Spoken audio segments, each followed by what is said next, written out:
자, 오늘 고위당정협의회에서는 중대범죄수사청과 공소청 신설 등을 포함한 정부 조직 개편안이 논의가 됩니다. 당내 성비위 파문으로 내용을 겪고 있는 조국혁신당은 지도부가 총사퇴하기로 하면서 비대위 체제로 전환이 됐는데요. 관련 내용 성치훈 민주당 정책위 부의장, 강전의 국민의힘 대변인과 함께 짚어보도록 하겠습니다. 두 분 어서 오십시오. 안녕하세요. 안녕하십니까. 자, 모두 발언 내용 이번 고위당정협의회 함께 듣고 왔는데요. 여러 가지 내용들이 있었습니다만 행간에서 읽혀졌을 때 좀 유효하게 의미 있게 읽혀지는 부분이 있었을까요? 어떻게 들으셨습니까? 일단 다양한 이야기들 하셨기 때문에 하나하나 살펴보면 일단 정부 조직 개편안부터 다뤄야 될 것 같습니다. 예. 일단 이야기가 상당히 많이 돼왔던 것이잖아요. 그러니까 검찰 개혁에 대해서도 일단 당과 그 정부가 그러니까 사실 이견을 보였던 적은 없습니다. 검찰의 기능을 분리하겠다는 의지는 계속 보여왔기 때문에 다만 그 세부적인 디테일에 있어서 사실 뭔가 이견이 존재했던 것도 사실이거든요. 그렇기 때문에 이번 당정 협의회를 통해서 뭔가 확실하게 좀 마무리를 짓겠다라는 의지가 전 보여졌고요. 그래서 아마 검찰 개혁이 수사 기능과 기소 기능을 분리한다는 거고 대원 측에는 어긋나는 게 한 번도 없었고 결국 아마 오늘 발표한 내용이나 아마 지금 세부적으로 내용 밝히지 않은 내용들로 봤을 때는 정부 조직법에 좀 국한되어 있기 때문에 검찰 개혁과 관련되어 있는 다양한 우려들이나 이런 것들을 좀 녹아내기에 좀 어려운 부분이 한계가 있었을 것이라는 말씀을 드리고 싶고요. 네. 그리고 아마 정부 조직법 개편과 관련돼서는 일단 기재부의 기능을 분리하는 것, 예산 기능을 떼내서 총리실 산하의 예산처에 편입시키고 등등의 내용에 대해서는 정부 간 당정 간 이견이 없을 걸로 전 보여집니다. 그렇기 때문에 그런 것들은 아마 오늘 아마 최종적인 결과가 나왔을 때 국민들께서 지금까지 들어왔던 내용들이 대부분 담겨 있을 거라고 생각을 하고요.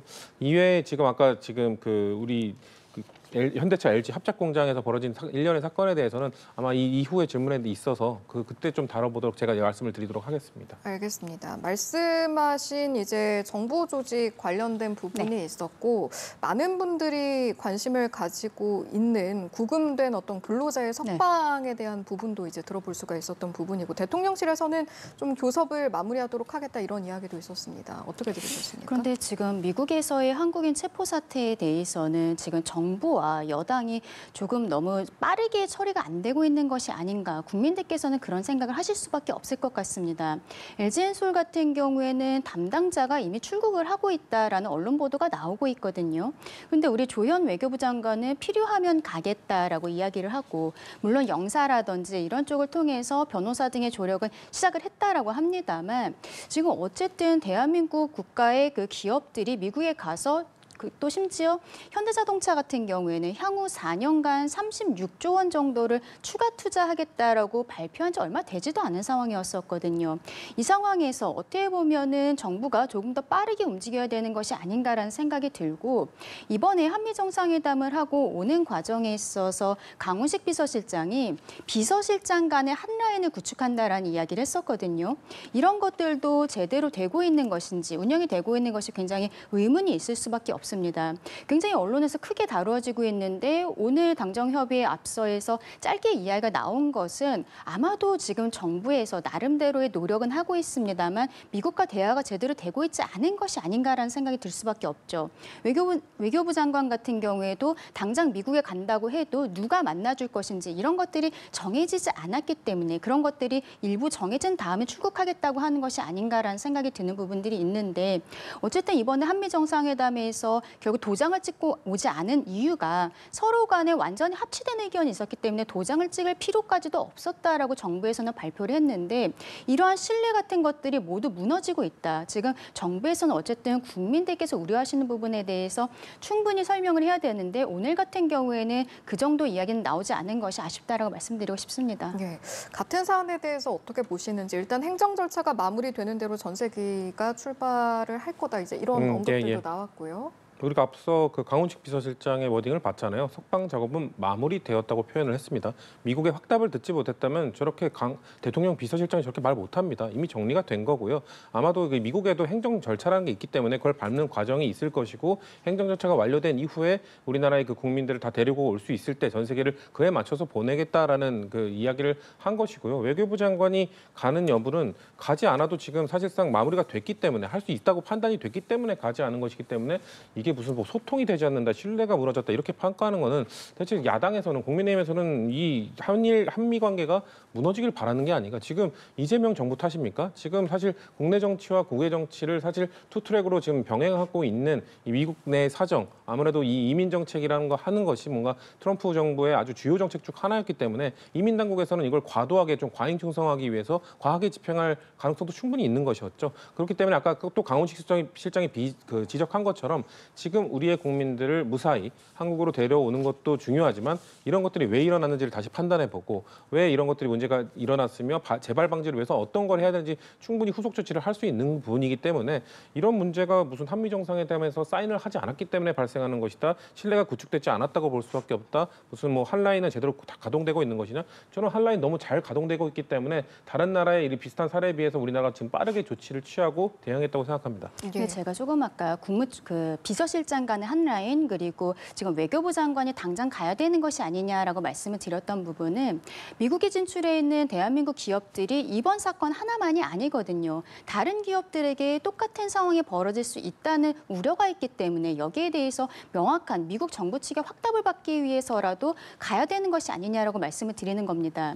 이번에는 결과적으로 미국 법에 따르면은 우리가 불법적인 방법으로서 근로자들이 거기에서 일을 하고 있었던 것은 맞다고 할 수 있겠죠. 다만 전문직 취업 비자 같은 경우에는 미국에서 1년에 한 8만 5천 명 정도가 나오는데 이게 추첨 형태고 24, 25 이때 그 회계연도 때를 보면은 한 47만 명 정도가 신청을 했다는 거예요. 그러면 당첨 확률이 한 18% 정도밖에 되지 않는 상황에서 우리 대한민국에서는 이번 뭐 현대자동차, LG 엔솔뿐만이 아니라 다른 기업들 같은 경우에도 뭐 이스타라든지 다른 비자를 가지고서 가서 근무를 하는 것이 나름대로의 관행이었다라는 것입니다.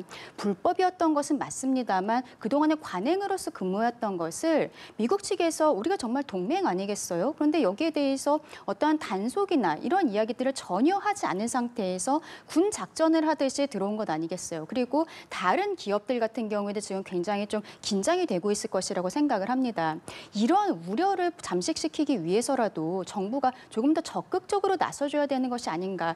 단지 이번 사건 하나로 마무리가 될지 그것이 알 수 없는 부분이기 때문에 그 부분에 대한 우려를 말씀드린 것입니다. 이제 두 분이 그래도 공통적으로 말씀하시는 건 본질적인 해결에 좀 가까워져야 한다라는 부분인 것 같은데 그런 면에서 그렇다면 지금 강훈식 대통령 비서실장이 언급한 것 중에 하나가 유사 사례를 좀 방지하기 위해서 비자 체계 개선을 추진하겠다라는 부분이었거든요. 그쵸. 이 부분은 좀 효과가 있을까요? 만들어내야죠. 그러니까 말씀하신 것처럼 지금 대부분의 국민들이 인지를 잘 못하고 있던 부분이 우리나라 그 파견 근로자들이 좀 실수를 한 부분이 있는 건 맞습니다. 근데 관행처럼 이어져 왔던 것인데 왜 최우방국인 대한민국의 국민들을 대상으로 그렇게 단속을 심하게 했냐라는 비판을 우리는 하고 있는 것이죠. 불만을 드러내고 있는 것이고 그렇기 때문에 저는 강훈식 비서실장이 오늘 일단 처음으로 이제 어떻게 보면 국민들이 어떻게 진행되고 있는지 상황 파악을 이제 할 수 있게 된 건데 조금 더 자세하게 밝혀주는 게 필요하다.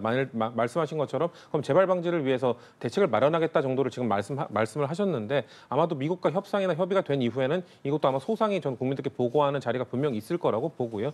그렇기 때문에 저는 강훈식 비서실장이 그때 한미 정상회담 때 가서 한라인을 구축하고 왔기 때문에 지금 굳이 가지 않아도 누군가가 또 추가적으로 가지 않아도 이런 협상에 대해서 미국과 충분히 소통을 하면서 원활하게 할 수 있다. 한미 정상회담 이후에 트럼프 대통령이 한국과의 관계가 계속 좋다고 아주 좋은 협상이었다고 본인도 말하지 않았습니까? 그렇기 때문에 이걸 풀어가는 과정 역시 저는 한미 정상회담이 그래도 잘 마무리됐기 때문에 대한민국의 최우방국의 입장에서 이 문제도 잘 해결할 수 있을 것이다. 다만 아까 말씀드린 것처럼 대통령실에서 좀 더 국민들에게 좀 더 적극적으로 설명을 드리는 과정은 전 보완돼야 된다고 생각합니다. 대미 프로젝트의 어떤 체류 지위와 비자 체계 점검을 개선하겠다라는 발언이 이제 의제에 대한 언급의 표현이라면 이걸 좀 구체화시켜서 현실화하는 부분에 가기까지는 좀 어떻게 해야 한다고 생각하시는지. 이게 우리만의 문제가 아니잖아요. 결국에는 사실상 이번에 한국 기업이 들어온 것입니다만 미국에 있는 다른 그 국가들의 기업 같은 경우에도 같은 상황이 벌어질 수 있다고 생각을 합니다. 그렇다면은 미국 측에서 비자의 체계를 개편하지 않는 이상은 우리가 다른 국가들과도 함께 연대하는 과정도 필요하지 않을까라고 생각이 들고 앞서 제가 이번에 들어온 현대자동차 같은 경우에는 향후 4년간 36조 원을 추가 투자하겠다라는 발표를 했다고 말씀을 드렸잖아요. 대한민국 업체들 같은 경우에는 이번에 한미 정상회담을 앞뒤로 하면서 추가 투자 계획에 대해서 계속적으로 이야기를 한 것이 사실입니다. 그래서 우리가 미국에 앞으로 한 700조 원 정도를 투자를 할 것이다라고 했는데 이런 상황이 벌어졌던 것이죠. 그러면은 이러한 기업 활동을 하기 위해서 결국 미국의 투자를 하기 위해서는 우리 기업과 우리 근로자들이 미국에 가야 되는데 우리에게 나름대로의 최우선순위로서의 뭐 비자 발급이라든지 이런 것을 해줄 수 있는지 외교 당국 간의 채널이 가동이 되어야 되는데 이것이 제대로 될 수 있을 것인지는 결과적으로 이번 상황이 뭐 트럼프 미국 대통령은 나중에 보고받고 알았다라고 이야기하고 있습니다만 믿기는 어려운 상황이고 미국에서의 지금 기조는 미국인들을 채용하라는 거잖아요. 그러면 지금 불법 체류로 되어 있는 우리 한국 근로자들이 불법 체류인 것은 사실이기 때문에 불법 체류인 사람들을 나가고 미국인들을 체류해서 그 사람들을 쓰라는 이야기를 하고 있기 때문에 미국에서 우리에게 비자와 관련해서 뭐 우선적인 협상을 해준다라거나 그러는 것은 실질적으로 어려울 것이라고 저는 개인적으로는 생각을 합니다만 어쨌든 대통령께서 실용해결을 이야기하고 있고 어떻게든 해결하겠다는 의지는 보여주고 있는 상황에서 최대한 노력해봐야 되지 않나 싶습니다. 네, 사실은 내일 또 당장 영수회담도 예정이 돼 있는 상황이라서 관련 내용도 좀 나올 수밖에 없겠다라는 생각도 들고요. 다뤄지긴 할 텐데요. 저는 일단 강훈식 비서실장이 아까 그 정도의 내용이라면 야당 대표에게 그리고 여야 대표에게 한 번 더 설명을 하고 아마 야당 대표는 조금 더 우려 섞인 이야기를 전달을 하겠죠. 근데 주요 의제로 다뤄지지는 않을 겁니다. 지금 워낙 지금 그 내일 보는 여야 회담 대표 회담 자체가 한일 정상회담과 한미 정상회담을 다녀온 대통령이 이법부의 대표들을 불러서 아마 공식적으로 이야기하지 않았던 이야기들까지 좀 전달하고 그리고 또 우리가 혹시 부족한 점은 없었는지 야당 대표의 이야기도 들어보기 위해서 부른 거기 때문에 아마 정상회담에 대한 이야기 그리고 또 이제 야당 대표 장동혁 대표가 계속하고자 하는 이야기들은 국회에서 민주당 주도로 통과시킨 법안들 아니면 지금 준비하고 있는 법안들 뭐 노란봉투법, 3법 개정안, 검찰개혁 법안 이런 것들에 대한 야당의 목소리를 조금 더 대통령에게 전달하기 위한 자리이기 때문에 아마도 이 구금 사태에 대해서는 그냥 의견 전달 정도만 있지 대통령과 진지한 논의들은 아마 이 법안과 관련된 내용들이 더 많을 걸로 저는 예측을 합니다. 뭐 언급은 될 수 있으나 주요 의제는 아닐 것이다. 마찬가지 의견이실까요? 어떤 저는 그렇지 않을 것 같아요. 오히려 이 부분이 주요하게 다뤄지지 않을까라고 생각을 합니다. 의제가 열려 있다고는 하지만 대통령실에서 여야 대표를 만나겠다라고 이야기했을 때 그 이유가 이번에 한미 정상회담에서 있었던 일들을 여야 대표와 나누고 싶다라는 거였거든요. 저희 국민의힘에서 이번 사태에 대해서 계속 말씀을 드리는 것이 한미 정상회담에서 가져온 것이 무엇인가에 대한 의문점이 있다라는 말씀을 드리는 겁니다. 결과적으로 공동성명조차 나오지 않았고 우리는 관세가 여전히 25%로 적용을 받고 있어요. 며칠 전부터 일본 같은 경우에는 15%로 내려왔는데 이러한 것조차 정리가 되지 않았고 그리고 농축산물 개방에 대해서도 이번에 오히려 도장을 찍고 오지 않았기 때문에 미국 측에서 언제 어떤 방식으로 압박을 할지 알 수 없는 상황입니다. 그런 상황에서 지금 이번에 그 현대자동차 LG엔솔 이 공장에 들어온 것은 꽤 오랫동안 준비를 했다라고 미국에서 발표를 했기 때문에 더 우려가 되는 것이죠. 말하자면은 대한민국 기업이 타겟팅이 된 것이 아닌가라는 생각을 지울 수가 없는 부분에서 이런 영업 활동의 자유 이런 부분에 대해서도 분명하게 우리가 미국 측에다가 대통령 스스로가 발언을 해야 된다, 목소리를 높여야 된다라는 이야기를 저희 야당 대표 입장에서는 강하게 주장할 수밖에 없지 않나 싶습니다. 알겠습니다. 뭐 또 내일 나올 내용도 지켜봐야겠습니다만 일단 그럼 앞서 각 정당에서는 관련해서 어떤 의견을 밝혔는지 양당 대변인의 발언도 함께 들어보고 올까 하는데요. 네. 양당 대변인 보면 여야 모두 미국의 우려를 표한다는 점은 공통적이었는데요. 분명히 시각차가 존재하는 부분도 있었습니다. 함께 듣고 오시겠습니다. 하나로 약 700조 원이라는 선물 보따리를 미국에 안겼습니다. 그러나 그 결과가 고스란히 현대차, LG 합작 공장 단속 사태로 되돌아왔습니다. 이게 이재명식 실용 외교입니까? 국민 안전을 위해서 저희 당에서도 초당적으로 협력하겠다. 그럼 국민 안전에 대해서 정쟁의 도구로 사용하는 것은 부적절하다고 생각이 들고요.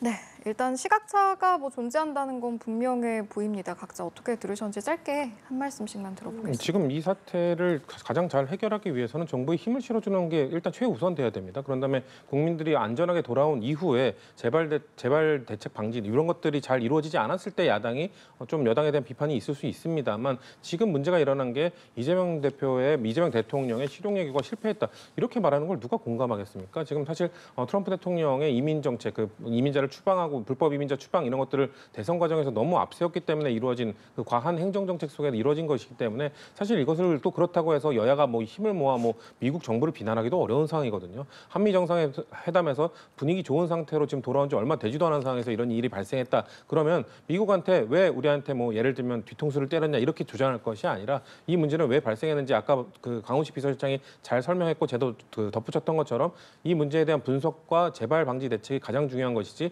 이렇게 정쟁화시키는 건 저는 불필요한 일이라고 생각합니다. 네.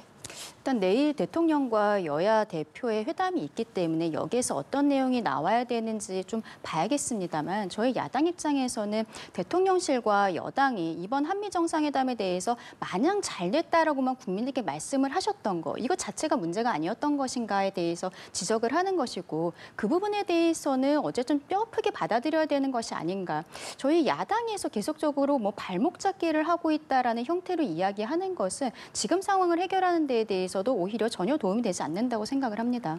예, 주제를 좀 바꿔보겠습니다. 뭐 정치권에 여러 가지 사안이 혼재가 돼 있습니다만 그 중에도 최근에 뜨거운 감자라고 할 수 있는 것이 조국혁신당 상황인데 앞서 이제 저희 연합뉴스TV에서도 현장 화면 연결해서 전해드렸습니다만 당 권한대행이 사퇴를 했고 또 최고위원도 모두 자리에서 물러나겠다라는 부분 들어볼 수가 있었습니다. 그렇다면 앞으로의 전국에 이번 여파는 어디까지 좀 미칠 것인가 이런 질문도 생기는데요. 어떻게 예상하시는지요? 일단 뭐 권한대행의 사퇴, 최고위원의 사퇴, 뭐 지도부 사무총장까지 포함한 전체 지도부의 사퇴라고 한다고 지금 이 문제가 해결되는 게 아니거든요. 뭐 이 사람의 문제가 아니라 사실 조국혁신당이라는 조직과 문화의 문제였기 때문에 이렇게 지도부를 교체하는 과정을 밟는다고 해서 이 문제가 해결될 것인가? 전 그렇게 보지 않거든요. 그러니까 강미정 전 대변인이 사퇴를 하면서, 그러니까 대변인과 탈당을 하면서 이야기했던 부분은 전체적인 문화에 대해서 지적을 한 것이었고, 그리고 특히나 지금 조국혁신당을 대표하고 있는 조국 전 대표 이 사람의 책임에 대해서 계속 지적을 했던 것이기 때문에 저는 이 지금 일단은 조국 전 대표가 아닌 사람들이 현직에 있다가 물러난다고 해서 이 문제가 해결되진 않을 거라고 봅니다. 아마도 조국혁신당은 조국 전 대표의 복권 사면 이후에 뭔가 본격적으로 내년 지방선거를 위해서 조국 전 대표로 대표 체제를 이렇게 바꾸기 위한 수순들을 밟고 있다가 지금 악재가 터진 것이기 때문에 본인들이 원했던 이 로드맵대로 가긴 어려울 겁니다. 근데 이 그 무리해서 그런 일정을 추진하기보다는 일단 지금까지 왜 이런 문제가 발생했는지에 대해서 본인들 저희 당이 아니기 때문에 조국혁신당 내부에서 철저한 반성과 토론을 한 이후에 그런 다음에 국민들께 좀 보고를 드리고 지금 아직도 여전히 국민들은 왜 이런 사태가 발생했는지에 대해서 의문점을 갖고 계신 분들이 많거든요. 그 사태를 수습한 이후에 뭔가 지도부를 개편하던 그런 것들이 이어져야지 조국혁신당이 좀 그 제3당으로서 다시 바로 설 수 있지 않을까 저는 그렇게 생각합니다. 네, 지금 이상의 조치가 필요하다라는 맥락에서 말씀을 해주셨는데요. 어떻게 보시고 계신지요? 그렇죠. 지금 조국혁신당이 당대표 권한대행 체제를 하고 있었던 것인데 11월에 전당대회를 하려고 준비를 하고 있는 것으로 알고 있습니다. 그러면은 그 전당대회라는 것은 현 조국 원장이 다시 당대표가 되는 그 과정을 밟는 것이 아닌가라는 생각이 들고 그렇기 때문에 이 사태에 대해서 계속 조국 원장은 당시에 당원이 아니었었다라든지 이 상황에 대해서는 책임을 질 수가 없다라는 메시지들이 계속 나왔던 것이 아닌가 싶습니다. 11월에 당대표가 되기 위해서는 지금 이 사건에서는 자유로워야 되는 것이니까요. 근데 강미정 대변인이 이야기한 것은 말하자면 가해자 2명은 이미 처벌을 받았습니다. 한 명은 제명이 되었고 한 명은 당원권 정지 1년을 받았어요. 근데 그 과정과 그 뒤에 있어서 피해자 보호에 대해서 매우 미흡했고 오히려 당내에서 2차 가해가 있다는 거예요. 너희들 때문에 10명이 힘들다. 당이 혼란스러워졌다. 이런 형태로 피해자를 굉장히 터부시하면서 문제 제기를 하는 모습들이 있었는데 조국 대표가 나오면은 그래도 처리가 되겠지라는 생각을 했다는 겁니다. 조국 대표 스스로도 본인 SNS에 올렸듯이 상황을 알고는 있었어요. 그리고 8월 22일경에 본인 출소해서 나왔을 때 강미정 대변인의 변호인 측으로부터 연락을 받았는데 본인의 공식 일정이 끝나고 만나기로 했는데 너무 늦어져서 죄송합니다라고 글을 올렸거든요.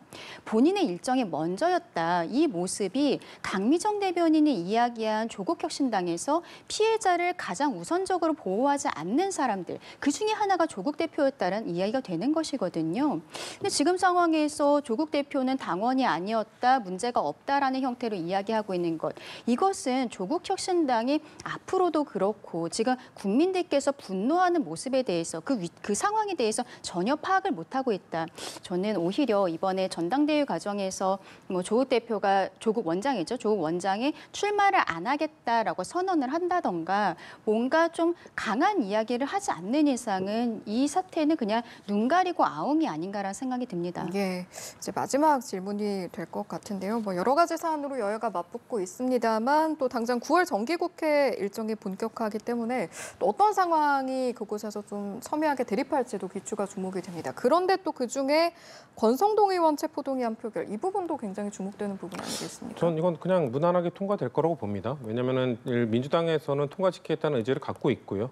왜냐하면 지금 권성동 의원은 부정을 하고 있습니다만 지금까지 드러난 증거들만 보더라도 뭐 예를 들면 통일교회 뭐 2인자라고 할 수 있는 세계본부장이었던 윤모 씨의 그런 메모, 문자 그리고 내부자들의 증언, 특검에서 확보한 그런 증거 자료들을 봤을 때 상당히 들여다볼 만한 이유가 있다. 그리고 체포동의안을 통과시킬 만한 저희는 여력이 있다고 보고 있는 상황이기 때문에 권성동 의원 역시 자기는 뭐 체포동의안 포기하겠다, 불체포특권 포기하겠다고 얘기를 한 상황이기 때문에 이거를 통과시키는 과정에서 잡음은 사실 없을 거라고 봐요. 다만 이 이후에 이제 본회의 때 다른 법안들을 통과시키는 부분, 검찰개혁 법안 등등의 그 과정 속에서 아마 여야의 정쟁이 매우 심화되겠지만 권성동 의원의 이 체포동의안이 그거에 뭐 기름을 붓는다거나 그렇게 뭐 도화선이 된다거나 그 정도의 역할을 하지 않을 정도로 지금 이미 권성동 의원에 대한 체포동의안 통과는 국회 내부에서는 다들 받아들이는 분위기다. 저는 그렇게 보고 있습니다. 예, 실제로 법력권 주도로 가결될 거란 전망이 네. 우세한 것처럼 보이긴 합니다만 어떤 의견 가지고 그렇죠. 계신지? 제적의원 과반수 출석에 출석의원 과반수 찬성이면 되기 때문에 실상 뭐 민주당만으로도 처리를 할 수 있는 것이고 그리고 권성동 의원은 본인이 모든 범죄 혐의에 대해서 부인을 하고 있으면서 또 이번에 불체포 특권에 대해서 내려놓겠다라고 이야기를 하고 있습니다. 과거의 강원랜드 사건 때도 본인이 불체포 특권을 내려놓으면서 영장실질심사를 나갔지만 기각이 됐었거든요. 그리고 그 이후에 기소가 돼서 재판을 받았는데 대법원에서 최종 무죄 판결이 나왔기 때문에 이번에도 정치적인 사건이다. 본인 스스로의 힘으로 뚫어갈 수 있다라고 이야기를 하고 있는 것으로 보입니다. 민주당에서는 어쨌든 계속적으로 특검에게 힘을 실어주는 모습들을 보여줄 것이어서 저는 이번 상황에 있어서는 아마도 이제 뭐 권성동 의원의 의견 자체가 있었던 부분도 있어서 민주당에서 무난하게 통과를 시키지 않을까. 다만 앞으로 그것이 유죄 판결로까지 이루어질 것인지 거기에 대해서는 좀 지켜봐야겠다라고 생각합니다. 예, 여기까지 듣고 마무리하죠. 오늘 이 시간 성치훈 민주당 정책위 부의장 강전의 국민의힘 대변인과 함께했습니다. 고맙습니다.